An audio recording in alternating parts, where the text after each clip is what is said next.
Hi everyone, I'm Kass. And I'm Stuart, and welcome to Extracurricular Activities. And to keep you stability on what has been a crazy Thursday, we've got all our usual segments coming up for you. Yes, it has been a bit of a crazy week, trying to remember who is running the country at the moment. So David's got a little bit more on that with News of the Week.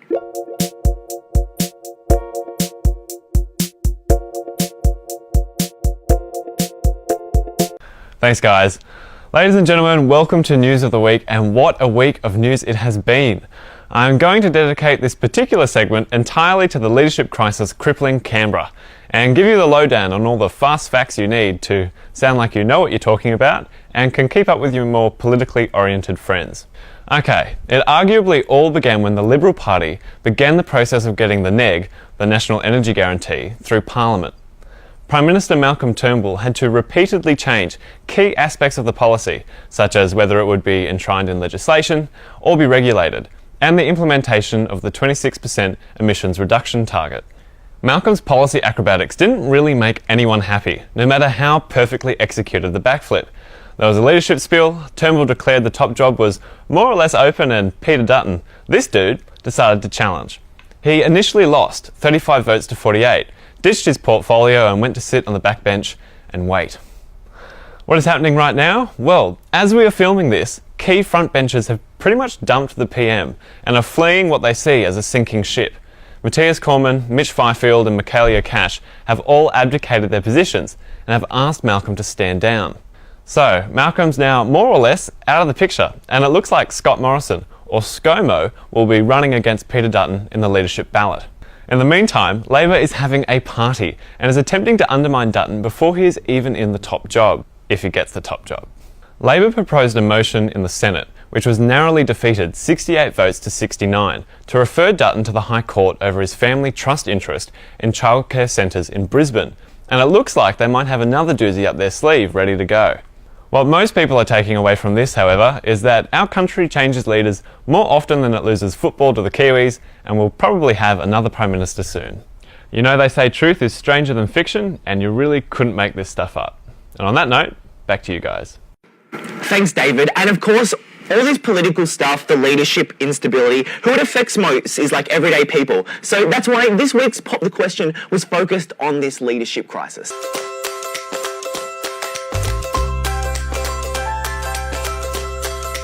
Hey, it's Maddie for another week of Pop the Question. This week's been a little bit crazy down in Canberra, with Peter Dutton challenging Malcolm Turnbull for the Liberal leadership. So we thought we'd go out on campus and find out what people really think about the greatest showdown since Superman and Batman.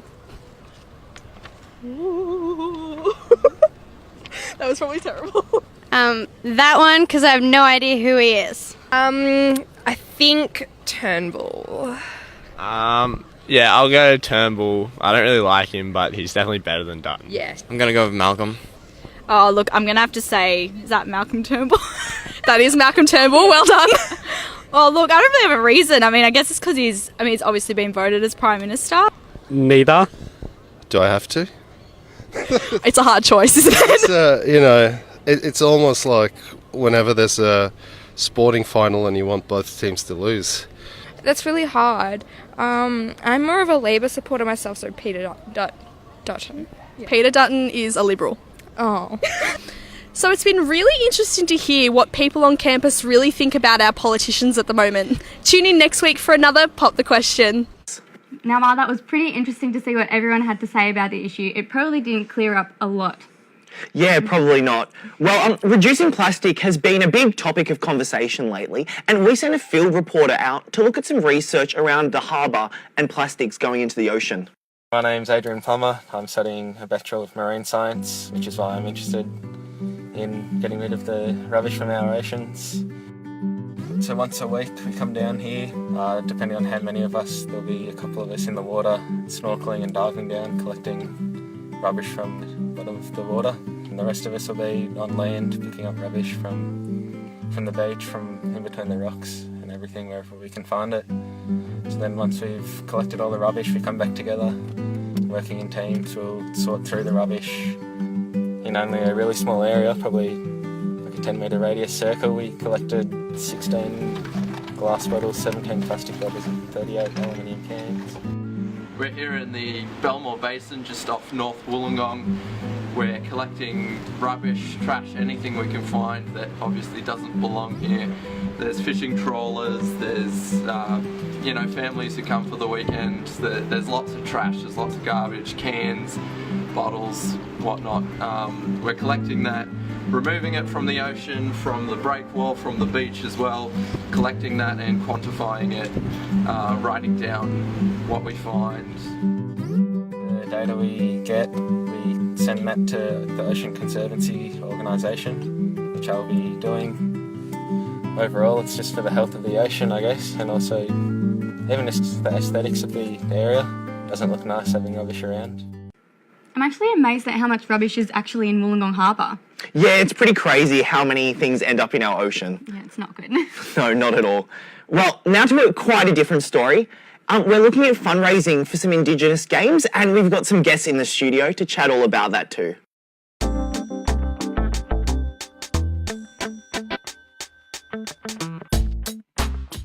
We're joined now in the studio by Stewart, who's competing in the Indigenous National Uni Games next year, and here to talk a bit about their fundraising efforts. So Zach, can you first tell us a little bit about what the games are and who can participate? Yeah, so the games are basically where all Aboriginal and Torres Strait Islander students come together from all universities across Australia. We come to one university and compete in 4 main sports: touch football, volleyball, netball and basketball. Everybody at the university can participate. If you want to come down to the Indigenous Centre, located at Building 31, I'm pretty sure. You can come talk to me or also Caitlin, who's also hosting it with me, and add yourself onto the list and we can go from there.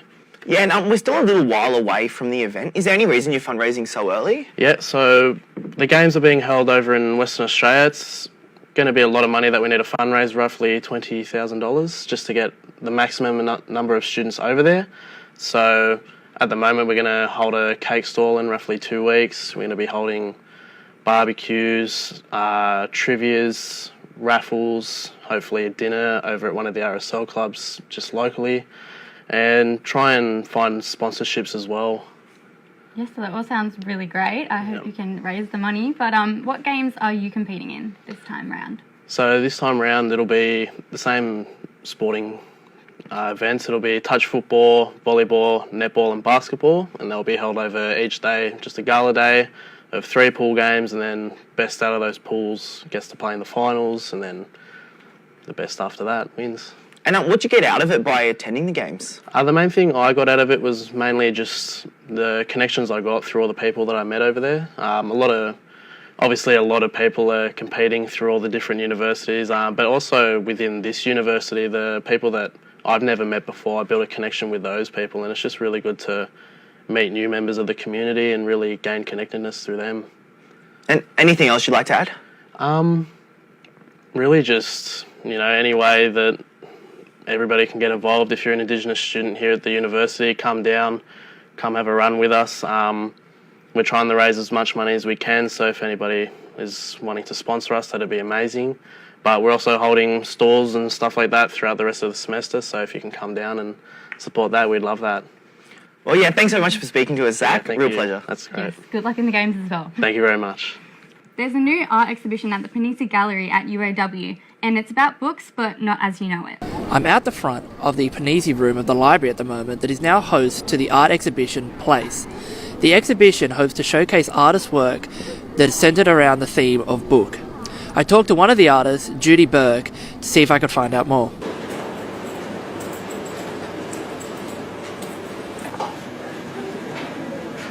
At 39 artists in this exhibition is the most we've had in other exhibitions here of artist books, and we're very honoured to have the exhibition shown in such a prestigious place with excellent facilities for displaying the books, because lots of major galleries don't have artist books and they don't have artist books exhibitions. It crosses over between art that hangs on walls.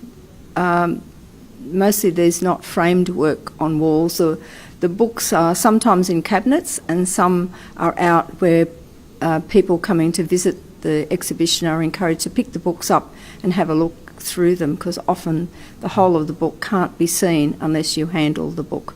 It brings the best, the cream of the crop of artist book creators from all over Australia to the university here. So the university has a connection with the best of artist book makers in Australia.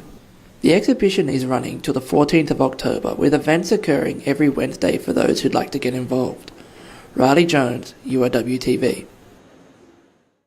Do you read a lot of books, Cass? I do actually read quite a lot of books. See, I'd like to read more, but mostly it ends up just being reading textbooks at this stage. One thing, though, I do get to consume a lot of is beer, and I think that's a lot of uni students. We've got a story for all you beer lovers out there. I'm Michael Pellaquin. I'm the fella who came up with this crazy idea to put a brewery and a cafe down here. My dad was a home brewer, so I grew up with the smell of someone brewing beer on the stove, and I've been home brewing for a couple of decades. And yeah, I decided to give it a go. The cold side is all brand new equipment that we bought, but the hot side is ex-dairy equipment, which we find a bit ironic because the grain, after we finish with the grain, we take it down to a dairy farm. So it's kind of like a perfect circle. I'm Andy. I'm originally from town in the Central West, now living in Wollongong and working at Bull Brewing Company. I got into craft beer working in a bottle shop and started home brewing, and then made my way here with Michael and doing it on a larger scale. So at the moment we've got a Belgian Pale Ale, a Pilsner, a Dark Ale and a Red Ale, and just always trying to improve on that and make new weird stuff, I guess, and just trying to push the limits and make things that people will still enjoy, but something that people haven't had before. We're making our way into a few local bars and hotels in town, and slowly but surely kicking off. Yeah, we're not under pressure to produce a high volume of beer. We just take it easy, and if the beer needs to sit in the fermenter for a week longer to mature, to really taste to the level that we want to put it out at, then we've got the time to do that. From beers to beats, our music guru Sam has everything you need to know about the Wollongong music scene this week. Gotta love the earworm.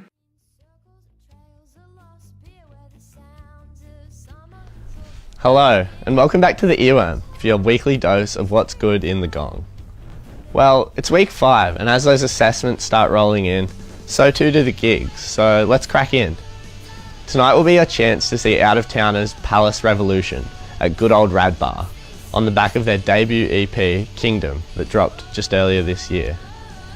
The Canberra rock group showcased chunky guitars and raucous vocals in what is set to be a killer, clangy affair, with supports from the culture industry, Catherine Hartnett, and OK Hotel. You'll want to grab tickets ASAP. If you're more keen for a boogie though, maybe Heyday is the place. The lovable local India Sweeney will be on the decks dropping electronic goodness with help from ADHDJ from 10 till late. Friday is massive and one of our personal favourites. Strawberry Visions are celebrating their 3rd birthday of their monthly boogie, and boy they are putting on a show. A celebration of music, arts and all things creative, the gig will feature the unique flavour of punk jazz rapper Genesis Owusu, hailing from Canberra. Further along will be Melbourne indie outfit The Ocean Party, Sydney 5-piece Big White, Novocastrian beatmaker E4E, and the local boys The Tinnies to round out the bill. But wait, there's more. If that's not what you're feeling Friday, then heck, maybe you're one of the lucky ones that snagged a ticket to Mudo at Rad Bar. While the gig is sold out, we couldn't let the Sydney heavyweight go unmentioned, celebrating his debut EP with an Aussie tour. And Saturday night is another sold out show. Flight Facilities will be soaring into town to play their dreamy numbers to a massive crowd at Unibar, with help from Haiku Hands. This is a huge show for Wollongong and the Yours and Ours gang, with the electronic duo gracing massive stages all over the world for a number of years, so props to all that snagged tickets. And Sunday is another chance to get down to your local and wrap your ears around a bunch of killer bands. Port Royal, Good Lecker, Lemon Row and Sam Allen Music will be taking to the Rad stage to bring you those chilled Sunday vibes to round out a killer week of music. So let us know what you're getting out to, guys, and we will see you all next week for the Earworm. Thanks. So there's a lot of stuff on offer this week, so there's definitely no reason to stay at home. No, and another way that you can get yourself out there is Tinder. And Riley's got some tips for all you guys out there needing some advice.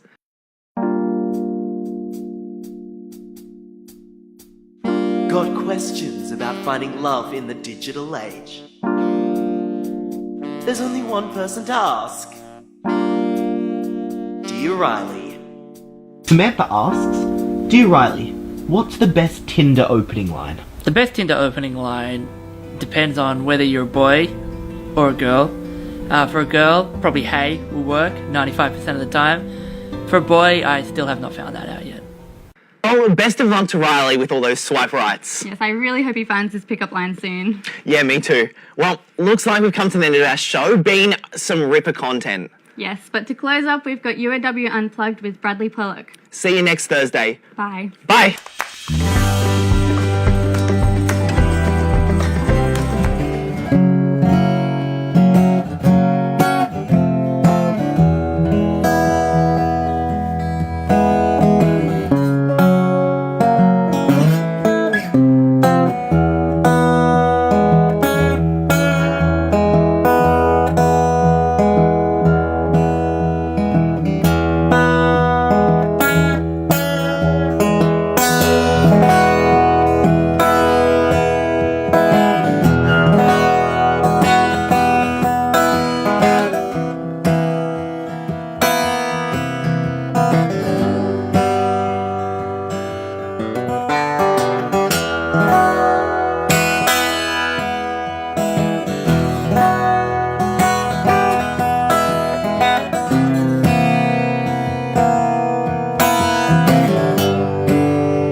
It's Mildred Moss on the twin thumb dusk, burning owls and female lust.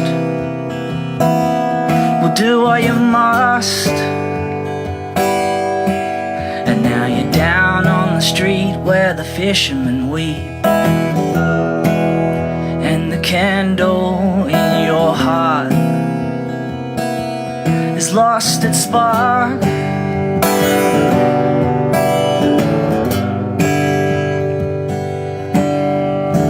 Who's that lady by your door? I've seen her once at the funeral hall. And if I can go back to her now, there'll be no seeds for the field I plough.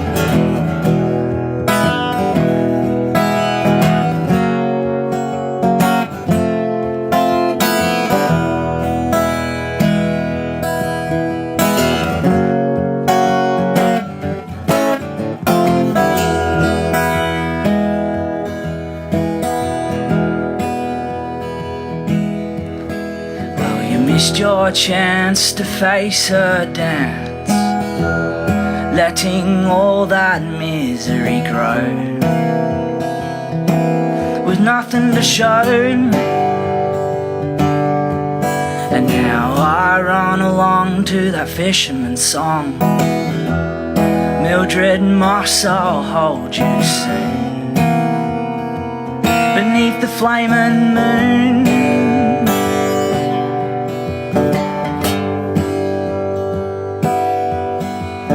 Who's that lady by your door? I've seen her once, 2 times before. And if I can go back to her now,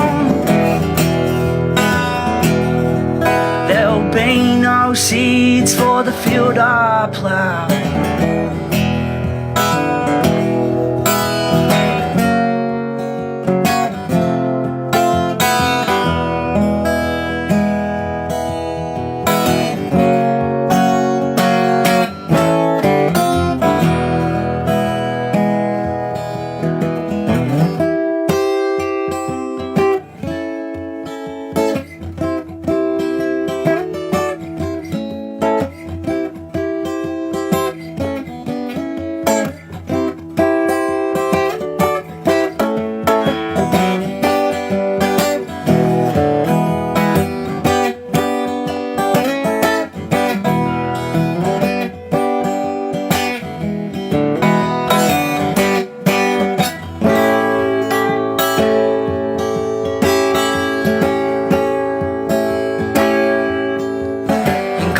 forbid that curtain fall.